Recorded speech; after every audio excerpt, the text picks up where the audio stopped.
ने पैरों नूं करके गया सी मेरा पुत्र।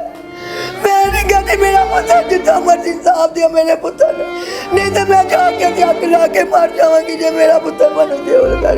और मेरे ते क़यामत गुजरी। मेरा ते पुत्र 3 महीने पहले ही मर गया सी जदों लैके गए सी। मैं 3 ठाणे लोकां दी मिन्नतां करके आई हां, मेरे पुत्र दा पता दे दिओ, मेरे पुत्र ने मने कदम मिला दिओ, मेरा पुत्र मंदा दिओ। ओही कपड़ियां च मेरे पुत्र नूं इन्हां ने मारिया।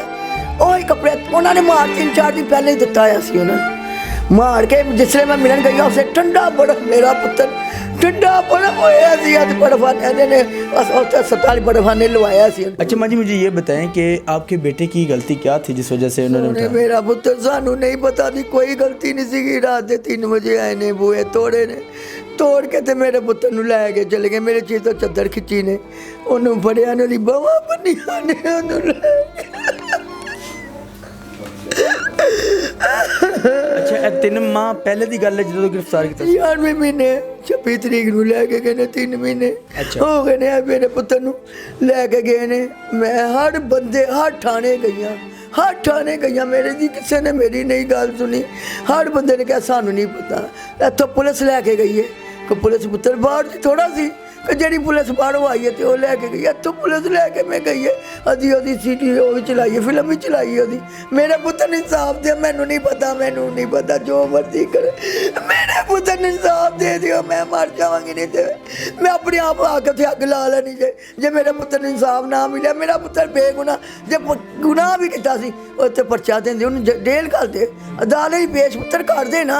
दुनिया के 10-10 कतल किए ने, दुनिया बाहर लगी फिरती है, जेलों च बैठे नहीं हुए लोग जो तो पर्चा ही कोई नहीं फिर उन्होंने रखा क्यों मेरे पुत्र नूं। यहाँ पे मैं एक बात करना चाहता हूँ कि देखने के माँ बूढ़ी हो चुकी है, जगह जगह पे धक्के खाए, हर थाने में जाके दरख्वास्त की है, अपील की है कि मेरा बेटा मुझे मिलवा दे, मेरे बेटे को बता दे कि मेरे बेटे की गलती क्या है। किसी ने बात नहीं सुनी। CCP लाहौर के पेश हुई और IG के DIG के ऑफिस में गई, ठीक है, हर ऑफिस में जाके हर थाने में जाके इन्होंने रिपोर्ट दर्ज करवाई कि जी मेरा बेटा मुझे नहीं पता कहाँ पर है। अच्छा माँ जी, मुझे ये बताएं कि आप CCP लाहौर के पेश हुए थे, उन्होंने क्या बोला था? उन्होंने पुत्र उस वक्त दरखास्त लेके यक्की थाने का लिए। यक्की थाने मैनू बुलाया उन्होंने कि यक्की थाने आ मैं गई हाँ तो कहना माँ जी तुहाडा पुत्र तो जेल च नहीं गा। और जेल च तद होंदा जो कोई पर्चा होंदा मैं कहा मैं कित्थे जाके लभा अपना पुत्र, मैं दस दे ना जिन्हें अगे दरखास्त घली सी उन्होंने। कहना कि ना सानू नहीं पता। माँ जी मैं कल होर जेल पता करा। मैं कहा जेल ही पुत्र ना कर पता, मेरा पुत्र है वेखो हैगा कित्थे वे, जेल ही तज जावां जे पर्चा हैगा उहदे ते, ना कोई पर्चा ना उहदे ते कोई कुछ कीता जे ते उन्हें पता जेल ही कित्थां लभागी मैं जाके की कवांगी जाके लोकां नूं। उन्होंने ऐसे किसी कंजर माँ के बच्चे ने मैं कहनी हाँ हूँ तो मर गया मेरा पुत्र जो इन्होंने मेरे अंगूठे लवाए ने 2 कागजां ने। मैं कहा की करना, मैं तो अनपढ़ सा की करना जी, ए जाओ अंगूठे ला दे। मैं कहा करना की अंगूठिया ना, कुछ नहीं करना, मैं सारे के पेश करने ने। अंगूठे ला के दोबारा नहीं उन्होंने मैंने बुलाया कि माँ जी आके तुहाडा पता है दसो मैंने पता कितने अगों मन कहने जाके थे अगवा का पर्चा कराओ। अगवा का पर्चा तद कमान लोग बाहरों आए ने लैके गए और लैके पुलिस गई है मेरे पुत्र नूं तो मैं पर्चा किसान लोगों ने करा सकने अगवा का। कहने ने अगवा का पर्चा कराओ और मेरा पुत्र गया, मैं कितों अगवा का पर्चा थोड़ी करावा। और मेरे से क़यामत गुजरी। मेरा तो पुत्र 3 महीने पहले ही मर गया सी जदों लैके गए सी। मैं 3 ठाणे लोकां दी मिन्नतां करके आई हां, मेरे पुत्र दा पता दे दिओ, मेरे पुत्र ने मने कदम मिला दिओ, मेरा पुत्र मंदा दिओ। अच्छा 3 माह के अंदर एक दफ़ा भी मुलाकात नहीं करवाई? किसी ने नहीं दसिया सानू, किसी ने नहीं दसिया मैनू। मैं कहा मेरा पुत्र मन सिर दहा दिओ, मेरा पुत्र मन दहा दिओ। किसने कहा की होया उन्होंने और क्यों लगे उन्होंने, नहीं सानू पता ही नहीं। सानू की पता कौन लगे है, सानू की पता कौन लगे। और वीडियो जी चलती भी है, सारे लोग इन्ने तो नहीं है। और वेखो वीडियो साफ पता लगता पे लैके जाते उत्तों उतारिया ओही कपड़िया च मेरे पुत्र ने इन्होंने मारिया।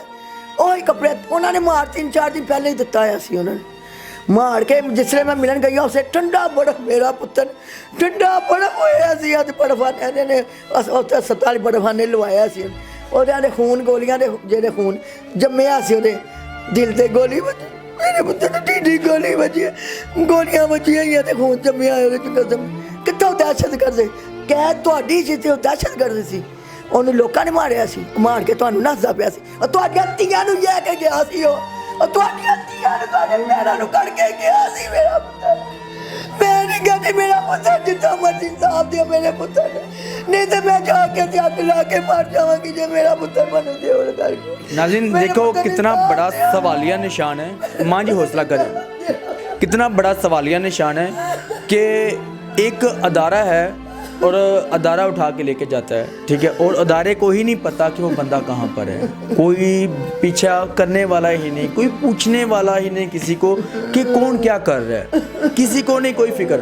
यार मानते हैं कि उसने कोई गलती की होगी, लेकिन गलती की सज़ा ये नहीं होनी चाहिए थी। जिस तरह 3 माह के अंदर कोई गिरफ्तारी नहीं डाली, 3 माह के अंदर जज के सामने पेश नहीं किया गया। अदालतें किस लिए हैं कि जी देखा जाए आखिर इसने गलती क्या की है। जज भी तो देखती होंगे किधरे पुत्र, जज भी इंसाफ करन ना, जज भी तो कहने इंसाफ करते हैं तो मेरे पुत्र का इंसाफ करन, उन्होंने भी सजावा देन। और वीडियो वेखन सारियां जिथे मेरे पुत्र को लैके जाते मेरे। अदलिया को चाहिए ना, अदलिया का काम है कि जी इसको सजा देना, अदलिया का काम है बरी करना, ठीक है। ये काम पुलिस का नहीं था, जो उसको सजा दी गई ये नहीं बनती थी।